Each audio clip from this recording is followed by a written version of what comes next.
তবে ভুলেও এই ভিডিওটা মিস করবেন না। আজকের এপিসোডে আমি আপনাদের দেখাবো বাজরিগার বা অন্য যে কোনো পাখিকে কিভাবে গোসল করাতে হয়। পাখিকে যদি আপনি গোসল না করান সেক্ষেত্রে কিন্তু অতিরিক্ত গরমে পাখি হিট স্ট্রোক করে মারা যাওয়ার সম্ভাবনা থাকে।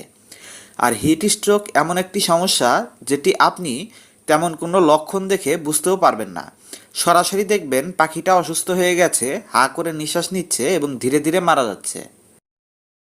ভিডিওতে প্রথমে আমি আপনাদের দেখাবো বাজরিগার পাখিকে গোসল করানোর নিয়ম কি এবং আপনার পাখিটা যদি গোসল করতে না চায় সেক্ষেত্রে আপনি কি কি